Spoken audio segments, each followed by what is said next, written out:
Hola, buenos días a todos y a todas. Hoy os traigo un tema muy polémico, como siempre suelo hacer yo, porque son los temas que realmente me apasionan, que es sobre el gluten. O sea, vamos a estudiar a fondo las causas que provoca el gluten y toda la información contradictoria que hay sobre el gluten, que es muchísima. Lo primero, decir que la ciencia y la medicina y la nutrición en estos últimos décadas y actualmente muestran cada día más las evidencias de los estragos que produce el gluten en la salud de toda la humanidad. Como os decía, vamos a estudiar a fondo todas las causas que lo provocan y toda esta información tan contradictoria. Lo primero, aclarar que la palabra gluten significa pegamento, unión, adhesión. Vamos a ver qué es la enfermedad celíaca activa, porque algunas personas genéticamente la llevan incorporada, pero no está activa todavía. A algunos niños se les activa más mayores.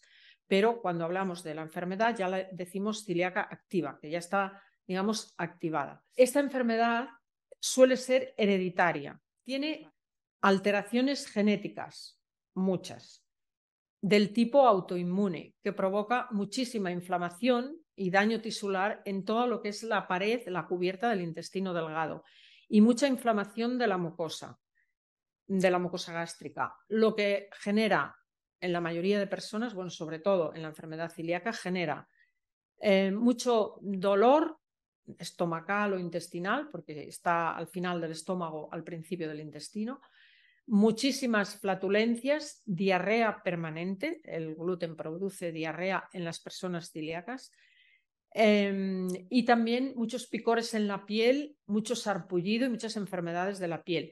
Como consecuencia, también porque como no se aprovechan los nutrientes, porque ataca al intestino, que es donde absorbemos los nutrientes, como está ahí, como una toxina, no permite que absorbamos otros nutrientes. Entonces se produce anemia y problemas de huesos, porque se destruye el calcio. Entonces, muchas personas que tienen problemas de huesos es porque están comiendo demasiado gluten, demasiados panes, demasiados carbohidratos, y eso está impidiendo que se puedan absorber otros nutrientes. También se considera que produce cambios en el comportamiento, porque como veremos más abajo, en todo lo que es la parte de la microbiótica, afecta al cerebro, y también produce retraso en el crecimiento, porque esta enfermedad celíaca que estoy hablando ahora y aquí se produce ya al nacer muchos y en el primer año de vida de muchos bebés, porque ya genéticamente tienen una tendencia a desarrollarlo, y como ya se les da las papillas y las leches con gluten, pues ya lo desarrollan. Y decir que todo esto que os estoy contando, todos estos síntomas y todas estas reacciones, en el caso de las personas que tienen la enfermedad celíaca, a veces se les produce una crisis tan fuerte y tan intensa solo cuando han ingerido trazas, o sea, no han comido pan, pero han comido un producto que ha estado cerca del pan y hay unas trazas de gluten ahí. Entonces, al comerlas, se les produce una reacción alérgica muy aparatosa, que a veces tienen que ir al hospital. El gluten es el enemigo, no es el número uno, porque hay otros que también están al mismo nivel, pero es uno de los enemigos número uno del sistema inmune, porque lo que produce es una enteropatía, que es una enfermedad crónica, un trastorno autoinmune crónico en el intestino delgado, ya de por vida, y con componentes genéticos. O sea, es un trastorno que ya los genes vienen preparados y hacen que este trastorno aumente, de predisposición genética, o sea, que algunas personas no lo desarrollan hasta el punto tal, pero ya tienen esa predisposición. Al menos la ciencia es lo que ha evidenciado, que eso es así, que ya traen esa genética. Y donde ha habido un celíaco, toda la familia tiene esa predisposición, familia incluso primos y tal. Pero alguno quizá pues no la desarrolla porque tiene otros genes que impiden que esos genes se desarrollen, pero sí que desarrollamos, y lo iremos viendo todos, la sensibilidad. Explicar que la variedad Triticae es una fusión que se ha hecho entre trigo y centeno, y esa variedad también produce la enfermedad celíaca. Y toda la familia de gramíneas, como he dicho antes, hay que aclarar que no es todos los componentes de estas familias o de estas plantas o de estas gramíneas, no son todos los componentes. Eso es lo que primero que quiero aclarar. Es la parte de las proteínas, allí donde están las proteínas del trigo, hay unas, no todas, sino solo unas proteínas que son las que afectan gravemente a la mucosa y el sistema inmunológico de la persona que padece la enfermedad celíaca, debido a la mala absorción de los nutrientes o a la nula absorción, porque decir mala absorción es como decir, bueno, tengo mala absorción, pero alguno absorbiré. No, pero hay personas que no absorben ninguno de los nutrientes, porque la situación que se genera es tal, como iremos viendo, que no absorbemos ninguno. Por eso, cuando no se absorbe ninguno, es cuando aparece el cansancio. En muchos casos el sistema inmunológico es autoatacado agresivamente, o sea, se ataca a sí mismo. Y añadir que en el caso de las personas que no son alérgicas y que no padecen la enfermedad celíaca al gluten, la reacción de intolerancia es en menor grado, pero no es cero, se reducen, pero sigue existiendo. Y los procesos de inflamación y de mala absorción son los mismos para prácticamente todas las personas y la mayoría padecen estos síntomas de los que estoy hablando. O sea, todos tenemos esta sensibilidad crónica, ya que se ha podido demostrar que ningún sistema digestivo humano puede digerir y absorber las prolaminas del trigo. El sistema inmunológico, tiene dos funciones. Una, que es defenderse de las agresiones patógenas, y otra es atacarlas y combatirlas. Entonces, en el caso de la enfermedad celíaca autoinmune, el sistema inmunológico produce las dos, ataca y defiende. Y esto es lo que lo vuelve caótico. O sea, el sistema acaba que ya no reacciona y es lo que produce la enfermedad autoinmune de las personas celíacas. Quiero decir que tanto la enfermedad celíaca como el desarrollo de la sensibilidad al gluten ya se inicia en el primer año, en los primeros meses. Aquí ya se inicia. Entonces, claro, todos que han consumido o que hemos consumido, tenemos eso ya crónico de por vida y a lo largo de los años se va haciendo más y más agresivo. ¿Cuáles son estas proteínas del trigo que vamos a estudiar ahora? Esta es la parte que menos os puede gustar, pero necesitamos comprender. Yo voy a intentar explicarlo con la máxima facilidad que se puede, porque es un tema complejo, que solo los nutricionistas y tal lo han estudiado a fondo. ¿Cuáles son las proteínas del trigo? ¿Cuáles son? Todas. Vamos a hablar de todas. O sea, hay cuatro proteínas del trigo, ¿vale? Que están en un grano. En un grano de trigo tenemos 4 y 2 son beneficiosas. Digamos que 2 proteínas no hacen ningún daño. Aquí es donde radican las contradicciones, porque algunas personas que no tienen toda la información o no son profesionales, pues saben que hay proteínas que son buenas, entonces ya ahí en ese saco, en ese apartado, meten todo. Pero no, solo hay 2 que son beneficiosas y 2 que son muy perjudiciales y que son las que forman el gluten, pero están juntas. Esta es la dificultad por la que apenas nadie acaba de comprender todo este proceso. Vamos a hablar de las 2 que son beneficiosas, que son positivas o digamos que no hacen ningún daño, porque a lo mejor tampoco las asimilamos, pero no nos pueden hacer nada, que son, en primer lugar, las albúminas, que son proteínas muy beneficiosas desde el punto de vista nutricional, porque aportan, bueno, ahora no voy a hablar de nutrientes, pero aportan zinc y sustancias que las estamos buscando siempre en la dieta, y son solubles en el agua, o sea que cuando se cocinan o entran en contacto con el agua, en el caso de las harinas, pues se diluyen y no les pasa nada. También se pueden diluir en soluciones salinas y los nutrientes que tienen las albúminas son interesantes. Lo dejamos ahí.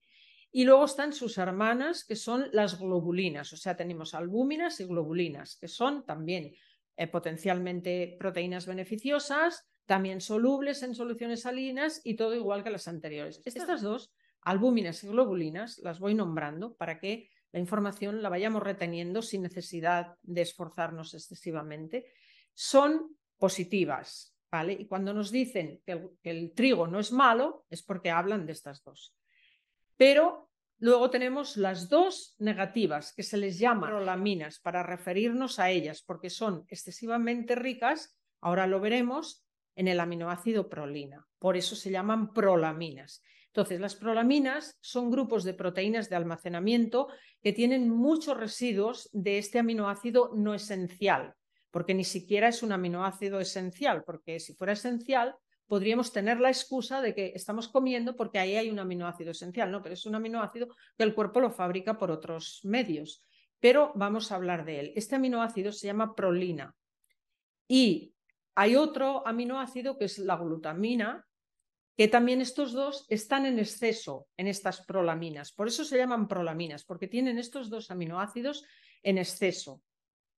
Y estas glucoproteínas vegetales, que pertenecen a esta extensa familia de Poaceae gramíneas que vamos hablando todo el tiempo y todas las variedades de Triticum, voy a nombrarlas las variedades. Tenemos, para que entendáis cuáles son todas esas variedades, tenemos el trigo camut, que muchos le dicen camut y se piensan que es, no se sabe qué, es trigo camut, nada, simplemente es trigo, que sea un trigo especial, pero da igual. Sí, es un trigo y tiene lo que estamos hablando aquí. El trigo espelta, que ahora hay una moda muy absurda de entrar en la panadería y las personas que han oído hablar de que el gluten es malo, dicen quiero pan de espelta y con eso se van para casa pensándose que han comprado un pan sin gluten. Esto es absurdo, incorrecto total. El trigo espelta es idéntico a cualquier otro trigo. El trigo candeal o duro, que es el trigo que aquí en España se utiliza mucho, por ejemplo, voy a decir el nombre de una marca, que no suelo decirlo porque sabéis que yo no digo marcas, pero lo voy a decir porque ayuda. Y es, las pastas Gallo utilizan el trigo candeal y por eso cuando se publicitan son los únicos que dicen de trigo duro, porque han utilizado trigo candeal. Porque en la industria de la panadería no se está utilizando el trigo candeal, que es más duro y que tiene más proteína y menos almidón. No se está utilizando porque es más caro y tal. Entonces, bueno, decir que es el que utilizan nuestras queridas pastas Gallo. El triticale es una mezcla, como dije antes, de centeno y trigo y también tiene las mismas proteínas que todos los demás trigos. El trigo común es el que se utiliza para la panificadora, en la industria del pan y todos sus derivados. Y luego tenemos estos que nombré antes, que los nombro aquí porque para los enfermos celíacos siguen siendo trigo, que son el bulgur, el cuscús y las sémolas de trigo que tenemos. Estos tres merecen un tratamiento aparte porque si los consumimos hervidos y no tenemos la enfermedad celíaca, no nos van a afectar en gran medida. Pero para un no enfermo celíaco, estos tres también hay que retirarlos porque llevan una parte de las prolaminas. Y luego tenemos la cebada y el centeno. Todo esto que acabo de nombrar llevan gluten, todos. También se denominan proteínas del gluten. No solo se denominan prolaminas, sino proteínas del gluten. Son totalmente insolubles en agua. Y aquí está la razón por la que no se pueden digerir, porque no se pueden mezclar con los líquidos. Son solo solubles en alcohol y son las causantes de la enfermedad celíaca activa. ¿Cómo se llaman estas dos proteínas? Una de ellas se llaman gliadinas, que se las considera las causantes número 1 de la enfermedad celíaca y solo son solubles, como dije antes, en disoluciones de etanol. Son ricas en esos aminoácidos que nombré, prolina y glutamina, y tienen una alta concentración de estos aminoácidos, con lo cual, cuanto más aminoácidos tienen, más generan unas estructuras resistentes a la digestión, imposible digerirlas, porque se va. Otra razón por la que no se digieren es porque necesitan unas enzimas, concretamente las enzimas proteolíticas, que las tiene que segregar el páncreas, que en la mayoría de personas son o inexistentes o están inhibidas porque hemos comido tal o cual que las ha inhibido y entonces tampoco se puede ni siquiera intentar la digestión, o sea, no hay. Y decir que debido a esto, a que le faltan las enzimas y a que estas gliadinas que tienen altos niveles de estos aminoácidos y que se han hecho cada vez más grandes, debido a esto permanecen en el intestino más de 20 horas permanecen ahí, porque como no se pueden y no se pueden y no se pueden, ahí están.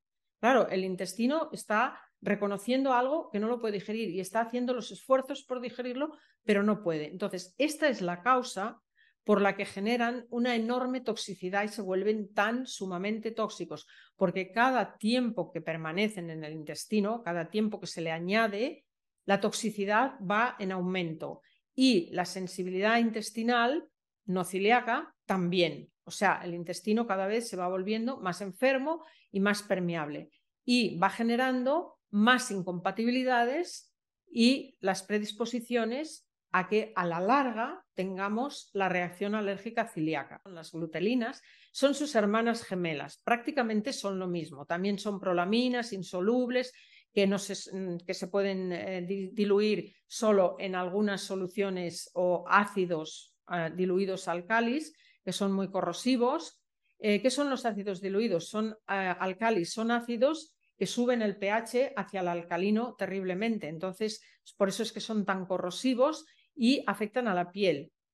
Muchas veces producen, o sea, la piel se estropearía con estos ácidos, son muy agresivos, corroen la piel. Y la solución alcohólica en la que estas proteínas, estas dos proteínas prolaminas, se diluirían o se pueden llegar a diluir es de un 90%. O sea, tendríamos que tener un 90% de alcohol dentro del intestino, que es una barbaridad, para poderlas digerir. Pero claro, ese alcohol nos destrozaría otros órganos. O sea, como podéis ver, está controlado que no es posible digerirlas. Y aunque no son solubles en agua, lo que quería explicar es que aunque no son solubles en agua, se adhieren al agua en el momento del amasado. Y es ahí donde empiezan a cambiar de forma y comienza esa configuración de alargamiento que se va prolongando y que en el intestino se sigue alargando con esos aminoácidos. Y ahí empieza, en ese momento, al entrar en contacto con el agua, al amasar, ahí empieza el gluten. Ese es el inicio del gluten, porque estas proteínas no se llaman gluten, se llaman prolaminas, gluteninas y gliadinas, y el gluten ahí no existe. Existe cuando se vuelve harina y entra en contacto con el agua. Con esto voy a dar fin a este primer vídeo.